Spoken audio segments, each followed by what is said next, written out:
네, 일단은, GPT 말고 이거부터 설명합니다. 오늘 제가 설명드릴 논문은 이제 2024년 아이클리어에 나왔던 Query Policy with Alignment in Preference-Based Reinforcement Learning이라는 논문인데, 이게 이제 Preference-Based Reinforcement Learning이라는 분야에서 이제, Query Policy with Alignment라는 문제를 해결한 논문입니다.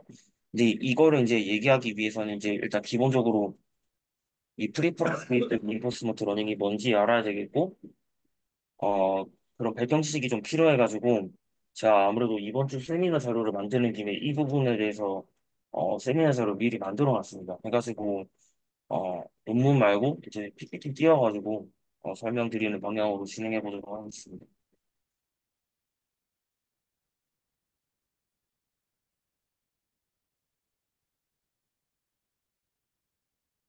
일단 강학습이 다 뭔지 아실 텐데, 그래도 간단하게 잠깐만 짚고 넘어가겠습니다. 일단 강학습 같은 경우에는,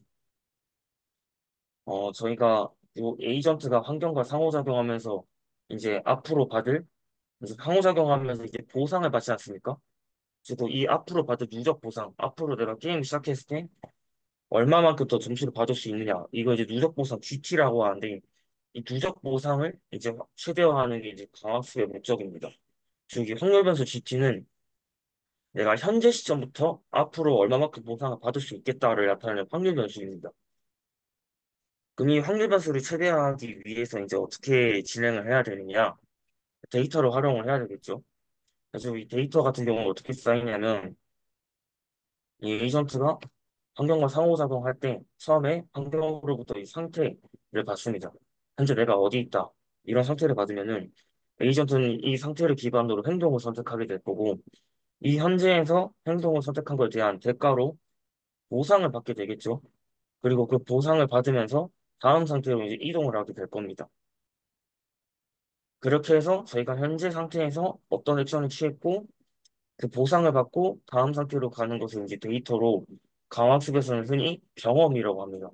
이 경험이라는 데이터를 통해서 저희는 이 GT라는 누적 보상을 최대화하는 것이 이제 목표인데, 저희가 현재 상태에서 액션을 취했을 때 다음 상태로 가는 확률을 이제 이 트랜지션 프로바빌리티라고 하고, 이거는 흔히 이제 저희가 컨트롤할 수 없는 부분이죠. 저희가 컨트롤할 수 있는 부분은 이제 현재 상태에서 어떠한 액션을 취할 거냐만 컨트롤할 수 있습니다. 그럼 이 현재 상태에서 액션을 컨트롤하는 것을 이제 액션을 선택을 하는 것이 이제 강학습의 역할인데, 크게 두 가지 방법이 있습니다. 첫 번째는 상태를 받았을 때 행동을 선택하는 이제 확률 변수 A에 대한 조건부 확률함수, 정색함수를 사용하는 방식이 있을 거고, 이거는 이제 폴리시 베이스드라고 하고, 그게 아니라 아예 추정을 해보는 겁니다. 그 현재 상태에서 어떤 액션을 취했을 때 앞으로 GT가 얼마 될 것이다라는 것을 행동 가치 함수라고 하는데, 이 GT의 기대값 자체를 예측하는 뉴럴 네트워크를 만들어서 학습하는 방식이 이제 가치 기반 학습입니다. 즉 예를 들어서 저희가 어떤 Q라는 뉴럴 네트워크가 있다고 쳤을 때, 이 상태에서 내가 액션 1번 취해봤을 때 앞으로 13점 받을 것 같아. 근데 내가 액션 2번을 취해보니까 8점 받을 것 같아 라고 했으면 당연히 액션 1번을 취하는 게 더 도움 되겠죠. 이렇게 해가지고 정책 함수를 쓰느냐 아니면 가치 함수를 쓰느냐, 이 두 가지를 이제 이제 강학습 에이전트가 이제 선택을 하게 됩니다. 네, 근데 이제 어떤 사람은 그렇게 생각할 수도 있겠죠. 이제 이 정책 함수랑 그런 가치 함수를 둘 다 쓸 수 있지 않느냐, 둘 다 쓰면 좋지 않을까? 라고 해가지고 이제 두 개를 동시에 쓰는 방법이 이제 액터 크리틱 방식이라고 하는데, 프레임워크만 잠깐만 살펴보겠습니다. 네, 전통적인 RL에서는 이 에이전트가 이제 환경과 상호작용하면서 아까 말했던 경험이라는 데이터가 이렇게 쭉 데이터 스토리지에 쌓이게 될 겁니다. 이거를 흔히 리플레이 버퍼 또는 익스피리언스 리플레이라고 하는데, 이렇게 쌓였던 데이터를 가지고 에이전트를 학습시킨다라는 거는 이 정책 함수 파이랑 이 가치 함수 Q를 학습하는 것과 같습니다. 어떻게 학습하는지는 이제 뒤에 좀 더 자세하게 설명드릴 건데, 일단은 아셔야 될 거는 이 신경망 두 개를 학습하기 위해서는 이 두 가지 수식을 써야 됩니다. 근데 뭐 뒤에서 설명을 드리겠지만, 일단 가장 중요한 거는 이 에이전트를 학습하는 데 있어서 가장 중요한 건 이 보상이라는 정보가 필요하다는 겁니다. 이 보상이 없으면 강학습 에이전트를 우리가 이제 원하는 방향으로 학습을 할 수가 없겠죠. 일단 그래서 애터크리틱 함수가 어떻게 학습되는지 간단하게 좀 짚고 넘어가겠습니다. 일단은 정책 함수가 어떻게 학습되냐면 현재 상태에서 저희가 정책 함수를 통해서 이렇게 확률 함수가 나왔다고 생각을 해보겠습니다. 여기서 예를 들어서 저희가 아래쪽으로 가는 액션을 선택했다고 했을 때 이제 가치 함수, 아까 전장에서 봤던 행동 가치 함수를 통해서 앞으로 수치를 얼마 받을지를 추정을 해보는 겁니다. 현재 상태에서 내가 액션을 아래로 가는 거 추있을 때 130점 받을 것 같아. 라고 이렇게 평가를 해주는 게 이제 가치 함수, 행동을 하는 게 이제 정책 함수입니다. 그렇다면은 이제 이 정책 함수는 이 알고리즘마다 수식이 좀 다른데 그냥 일반적으로 이렇게 쓴다고 보시면 될 것 같습니다. 이게 어떤 의미냐면 정책 함수에서 저희가 떤 액션을 딱 이렇게 취했다고 생각을 해보겠습니다. 왼쪽으로 가는 액션을 한 30% 확률로 운 좋게 뽑았다고 생각을 해보겠습니다. 이때 우리가 앞으로 보상을 60점 받을 것 같다라고 예측을 했으면 이게 60점이고 이게 0.3이니까 얘를 최대화하려면은 이제 요 라이클리후드가 최대화가 돼야 되겠죠? 그래가지고 이 정책 함수 하위에서 이 왼쪽으로 갈 확률, 이제 행동을 선택할 확률을 이렇게 좀 높이는 방식으로 이 목적 함수를 통해서 이렇게 0.5로 올라가는 걸 볼 수 있습니다. 그럼 반대로 내가 0.4의 확률로 위로 가는 액션을 선택을 했다고 쳤을 때, 이때 정책 함수가 이 행동이 마이너스 40점의 보상을 받게 될 것 같다면은 이 행동은 별로 안 좋은 행동이라 뜻이 이제 되니까 이 Q가 마이너스 40이니까 이 로그 파이는 낮추는 방향으로 해야 얘가 최대화가 되겠죠. 그래서 이 파이가 0.4이고 이제 0.2로 낮춰지는 방향으로 학습을 하게 됩니다. 그리고 이제 가치 함수를 이제 학습하는 방식은 저희 흔히 이제 뭐 스무고개 같은 방식으로 진행이 된다고 보시면 되는데 현재 추정치를 다음 추정치를 업데이트하는 방식입니다. 예를 들어서 이제 보통 저희가 업다운 게임 같은 거 많이 해봤을 텐데 예를 들어서 저희가 현재 어떤 값을 30이라고 예측했을 때 업이라는 힌트를 받았습니다. 그러면은 업보다 높으니까 한 5점 더 높여볼까? 5점이라고 보상을 더 받고 다음에 제가 한 45로 예측을 했다 쳐보겠습니다. 그럼 이제 다음 상태의 값을 이제 50으로 예측을 하는 건데 이 강화습에서 어떻게 이게 적용이 되냐면 제가 현재 상태에서 액션을 취했을 때 Q가 130이라는 거는 요 시점부터 앞으로 쭉 받을 보상이 130이라는 건데 그로부터 이제 저희가 실질적으로 요 다음 상태가 됐을 때 이제 예측값이 100이라고 쳐보겠습니다. 그리고 스텝 보상 5를 더 받았으면은 이제 감세인자 0.9로 곱해서 이제 95라는 이제 다음 상태 값으로 얘를 업데이트한다라고 보시면 될 것 같습니다. 일단 강화습 알고리즘들은 보통 이렇게 학습이 되는데 아까 말씀드렸다시피 강화습을 이제 학습하는데 가장 중요한 게 보상이지 않습니까?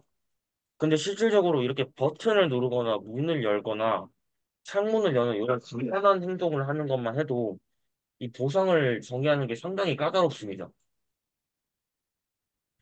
실질적으로 이거는 이제 제가 그 메타월드라는 그 강학습 환경에서 버튼 프레스라는 환경에 대해서 이제 GitHub 이슈상을 따온 건데 이 버튼 프레스가 이 버튼을 눌러야 이제 보상을 얻고 태스크가 성공하는 건데 실질적으로 어떤 사람이 이제 보니까 이 버튼을 땡겨도 보상을 받는다라는 이제 이슈사항이 있었습니다. 그래가지고 이제 이 보상 함수를 정의하는 게 굉장히 어렵다라는 걸 이제 보여주는 하나의 사례라고 볼 수 있겠고 이제 그렇다면 이 보상 함수를 사람이 디자인하지 않고 강학습 에이전트를 학습시킬 수 있지 않을까 해서 나왔던 게 이제 PBRL이라는 학문입니다. PBRL에 대해서 간단하게 살펴보자면 이제 기본적인 전통적인 RL 같은 경우에는 저희가 여기 빨간색처럼 이동했을 때 120점의 보상을 받고 뭐 파란색처럼 이동했을 때 뭐 300의 보상을 받는다 이렇게 한다면 PBRL은 이제 1번과 2번이 주어졌을 때 1번이 이제 0번보다 더 좋다라는 정보만 가지고 학습하는 게 이제 PBR입니다. 그리고 이제 원래는 강학습 에이전트가 가치 함수랑 정책 함수 이 두 개만 있었더라면 이 보상을 추정하는 신경망인 알프 사이까지 추가로 이제 학습을 하게 됩니다. 그럼 어떻게 이 보상 함수를 학습을 하게 되냐면 저희가 에이전트가 이제 행동했던 시퀀스가 이렇게 쭉 있습니다. 예를 들어서 이제 이 행동의 시퀀스가 이렇게 두 가지가 있는데 이거는 제가 하나의 픽셀처럼 그려놨지만 실질적으로는 스테이트랑 액션의 이제 그 튜플이라고 보시면 될 것 같습니다. 그리고 현재 상태에서 액션을 취하는 거에 대한 한 타임 스텝 한 25, 길이 한 t만큼의 시퀀스가 이렇게 두 개가 주어졌을 때 이제 물어보는 겁니다. 아, 길이 h만큼 주어졌을 때 이제 어떤 상태가 이제 어떠한 트레젝토리가 더 좋은 것 같냐? 시그마 0과 시그마 1 중에 뭐가 더 좋은 것 같냐라고 이 파란색 사람한테 물어보면은 이 파란색 사람이 뭐 나는 0번이 더 좋은 것 같다. 라면 0번을 이제 레이블을 할 수 있을 거고 나 반대로 난 1번이 더 좋은 것 같다라고 하면 이제 1번을 레이블을 할 수 있을 거고 아, 난 봤을 때 좀 또이또이한 것 같다라면 이제 여기 이제 0.5 대 0.5로 레이블링을 할 수가 있습니다. 이런 식으로 그 에이전트가 행동했던 스테이트 액션의 시퀀스랑 그거에 대한 사람의 레이블 정보를 가지고 있는 프리퍼런스 데이터를 이렇게 쭉 쌓게 됩니다. 자, 근데 우리가 이제 예를 들어서 이제 0번이 1번보다 선호됐다라고 이제 가정을 하는 거는 0번을 통해 수집된 보상이 1번을 통해 수집된 보상보다 더 크다라는 얘기겠죠? 그리고 그렇게 된다면은 0번을 선택할 확률이 1번을 선택할 확률보다 더 크다라는 거고, 그러면은 이 0번을 선택할 확률은 0번을 통해 수집된 보상에 비례하도록 확률 분포가 돼야 될 것입니다. 그래서 저희는 선호 확률을 이렇게 계산할 수 있는데, 잠시만요. 죄송합니다.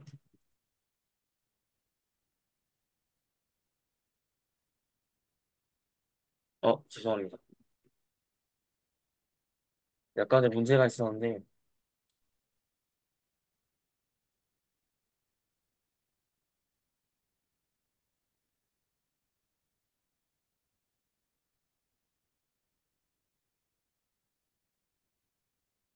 네, 선호 확률이 이제 예측 분할값에 비례하게 될 겁니다. 그래서 이제 0번을 선택한 확률은 이 0번 트레젝토리 동안 시행했던 스테이트 액션 시퀀스에 대해서 보상을 추정한 거에 대한 이제 합에 대해서 이게 확률이 돼야 되니까 익스포넨셜을 씌워가지고 이제 소프트맥스 함수로 이제 되게 될 것입니다. 그리고 이제 이게 이심분류기니까 이제 바이너리 크로스 엔트로피 로스를 통해서 다음과 같이 학습을 진행을 하게 되면은 이 보상 함수로 학습이 되게 됩니다. 뒷페이지에서 그림을 통해서 간단하게 한번 예시로 보여드리도록 하겠습니다. 이제 0번과 1번이 주어졌을 때 보상 추정 함수를 통해서 이 각각의 0번과 1번에 대한 스테이트 액션에 대해서 저희가 다 보상이 얼마라고 이렇게 예측을 하지 않습니까?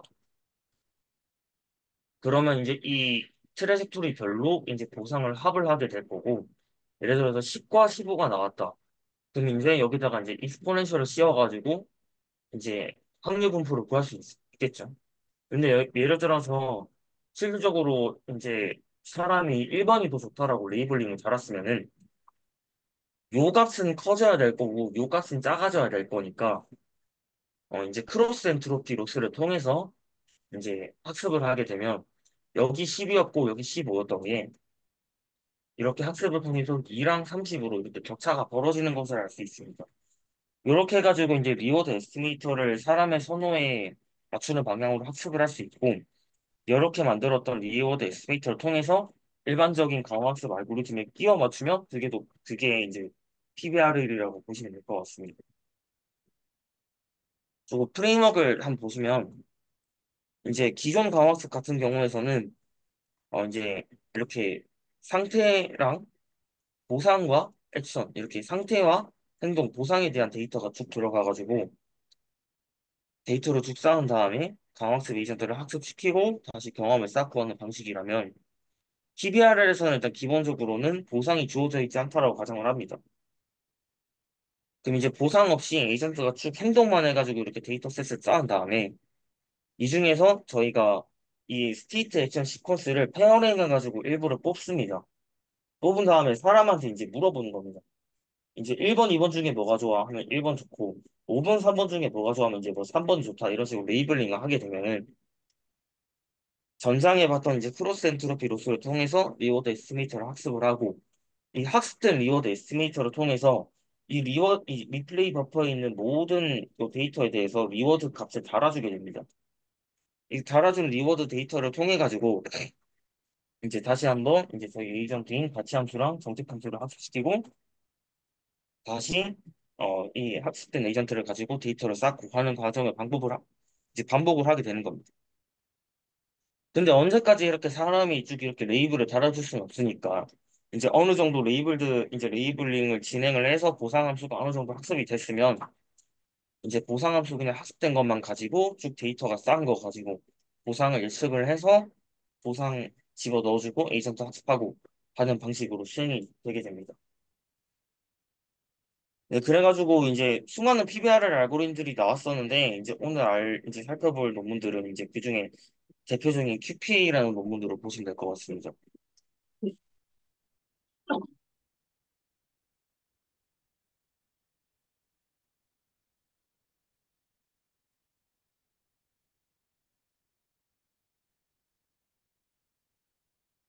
잠시만요.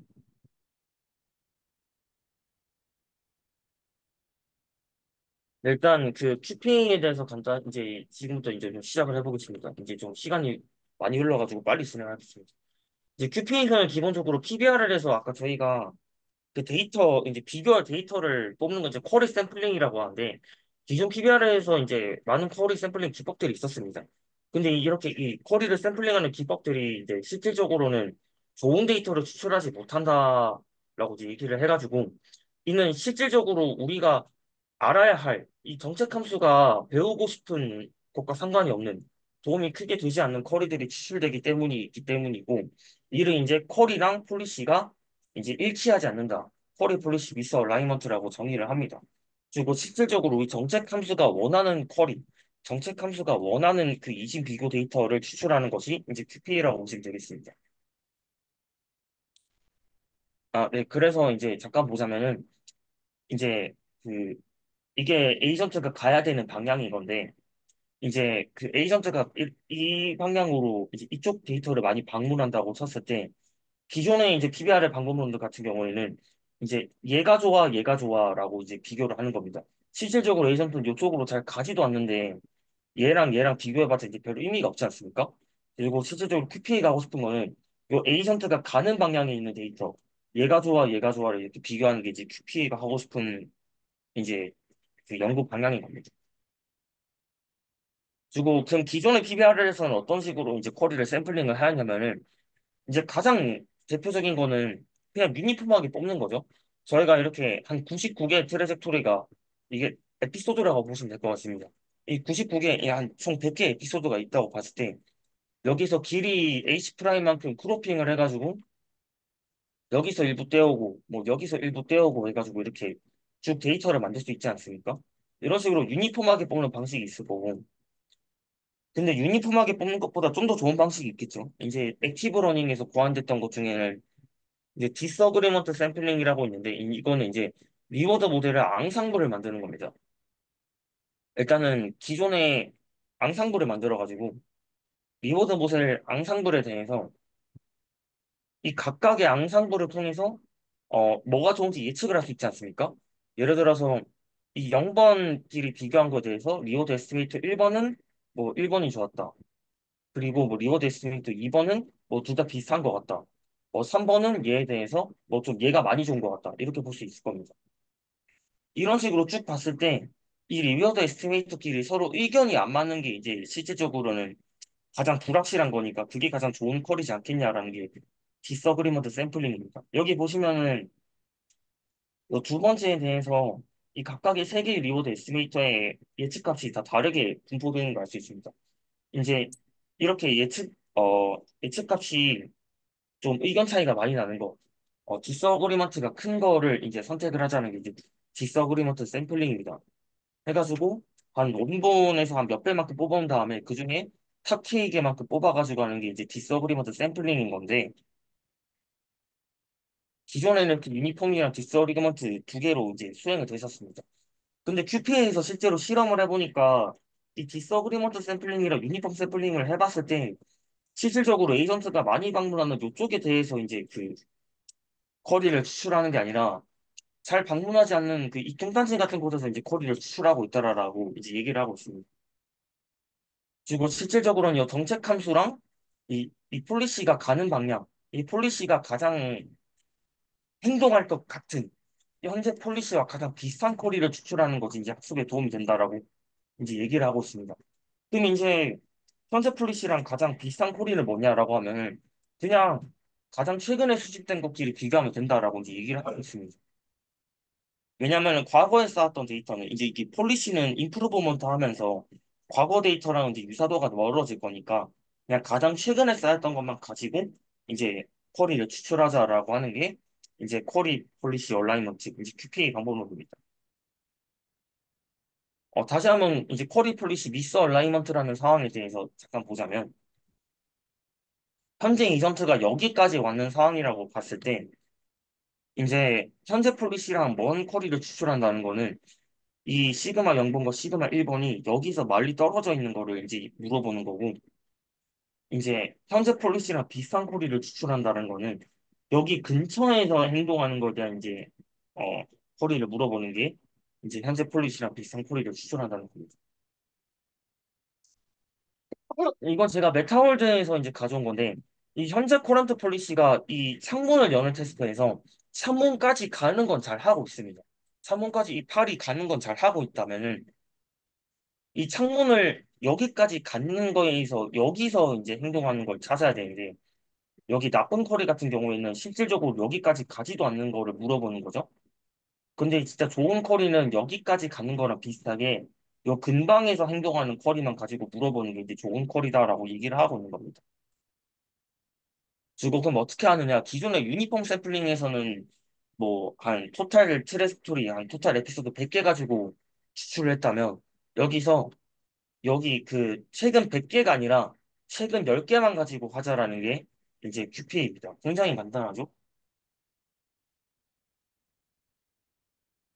네, 그리고 두 번째 같은 경우에는 이제 QPA 두 번째 같은 경우에는 이제 샘플링도 그렇고 저희가 그 이 아까 앞에서 말씀드렸던 이 니어 폴리시 샘플링, QPA 샘플링이라는 걸 통해서 리워드 모델을 학습하게 되면은 이 리워드 모델은 최근 데이터에만 적합하도록 이제 학습되지 않습니까? 그렇다면은 그에 따라서 이제 저희 가치 함수 Q 펑션이랑 정책 함수 폴리시 펑션도 최근 데이터에 맞춰서 이제 학습을 잘 해야 리워드 모델이랑 잘 얼라인이 되겠죠. 이거 애니메이션이 좀 이상한데. 네, 그래가지고 이제 이 정책 함수랑 이 가치 함수 이제도 이제 현재 데이터 이제 과거 데이터뿐만 아니 과거 데이터 말고 현재로부터 이제 추출된 지 얼마 안 된 최근 데이터만 가지고 학습하자라는 게 이제 하이브리드 익스페리언스 리플레이라고 QP에서 주장한 두 번째 컴포넌트입니다. 그리고 세 번째는 이제 어그멘테이션 쓰자라는 건데 이 어그멘테이션은 원래 서프라는 논문에서 나온 겁니다. 그리고 원래는 이 길이 25짜리 길이 두 개 비교했다면 여기서 크로핑 해가지고 랜덤하게 길이만큼 이렇게 크로핑 해가지고 잘라서 데이터를 증강시키자 해가지고 하는 게 QP 세 번째 컴포넌트입니다. 그리고 QP는 결과는 DM 컨트롤 6개 태스크랑 메타워드 3개 태스크 했을 때 빨간색이 QP이고 초록색이 이제 트루 리워드 가지고 합판 싹 나머지가 비교 방법론인데 확실히 QP를 썼을 때 되게 간단한 방법론인데도 비교 방법론 대비 잘 나오는 걸 알 수 있습니다. 네, 그리고 이제 어블레이션까지 다 진행을 해봤고요. 샘플링 그리고 익스페리언스 리플레이 어그멘테이션을 따라서 자기네들이 제안하는 방법론의 컴포넌트들이 다 잘 작동하고 있다라는 거를 이제 보여주고 있습니다. 네, 그리고 실질적으로 어, 제일 비교 방법인 페블과 비교해봤을 때 이, 이게 QPA인데 QPA로 뽑았을 때 그 쿼리에 있는 그 데이터들의 로그 라이틀리후드가 실질적으로 QPA가 더 높더라. 즉 실질적으로 그 스테이트에서 액션을 취할 확률들이 더 높은 걸 추출했더라라고 이제 보여주고 있습니다. 네, 제가 준비한 내용은 여기까지입니다. 질문 있습니다. 네. 그 익스피리언스 리플레이 덕보에 그 쌓이는 로그 트라젝토리 단위가 에피소드인가요? 아니요, 원래는 트랜지션인데, 제가 그냥 여기 이게 에피소드라고 그냥 이렇게 표현을 해놓은 겁니다. 그냥 트랜지션 다니고 있고, 근데 에피소드도 구분될 수 있게 에피소드 인덱스 들어가긴 합니다.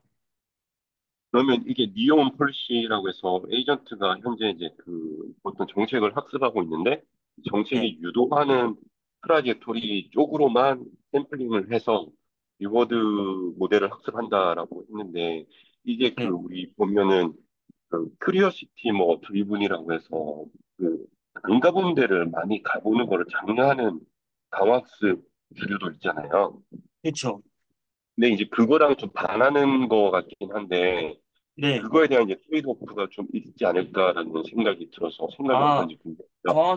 정확하게 찝어주셨는데, 그 아까 여기 형이 말씀하셨던 그 저희 ICM이랑 그 큐리오시티 드리븐이 이제 그 저희 디서그리먼트 샘플링이랑 똑같거든요. 이게 이제 그러니까 예측 분산이 큰 언서턴티가 큰 거를 위주로 보자 했던 게 이제 어기영 이제 조홍 연구원님께서 말씀하셨던 큐리오시티가 높은 것 쪽으로 가자 이쪽이 좋지 않겠냐라는 이제 학파가 있을 건데 리워드 모델 쪽에서는 반대로 이런 언서턴티보다는 진짜 내가 있는 곳에서 물어보는 게 더 중요하다라고 이제 QP에서는 얘기하고 있습니다. 이게 어떤 느낌이냐면 실질적으로 이 언서턴티가 높은 부분은 이 에이전트가 많이 안 가본 요 부분이지 않습니까? 언서턴티가 높은 부분은. 근데 네? 어차피 이쪽 안 가보는데 이쪽에 대해서 리워드를 똑바로 추정할 필요가 없다. 에이전트가 가는 방향의 리워드만 잘 추정하면 되지. 굳이 안 가보는 데까지 정확하게 맞춰야 될까? 이쪽이 언서턴티가 높다 해가지고 이쪽을 굳이 봐야 될까? 라고 말하는 게 이제 QPA가 말하는 겁니다. 그렇게 되면 로컬 옵티마로 결국에 빠질 확률이 더 높은 거 아닐까요? 저도 그래서 실질적으로 제가 QPA 지금 돌려보고 있거든요. 근데 네. QPA 돌려보면은 여기서 저도 봤는데 이 QPA 샘플링만 제가 써가지고 이제 실험을 좀 해봤었어요. 근데 얘네가 원래 일반적인 PBR에는 보통 DN 컨트롤 한 3개하고 메타월드를 많이 하거든요. 근데 DN 컨트롤에서는 이 QPA 샘플링이 좀 잘 나오는데 메타월드 가면은 오히려 안 쓴 것만 못하거나 별 효과가 없는 상황도 많이 발생을 합니다. 그리고 제가 봤을 때는 요게 잘 발생하는 태스크인 DM 컨트롤에서 이런 게 좀 잘 부합되는 도메인인 것 같아서 이쪽에 많이 실험한 것 같고 아마 복잡한 로봇 태스크 같은 경우에서는 어경이 말씀한 대로 뭐 실질적으로 디서그리먼트 샘플링이 더 잘 되는 경우도 제가 몇 번 봤습니다. 멋진 답변 감사드립니다. 아, 아닙니다.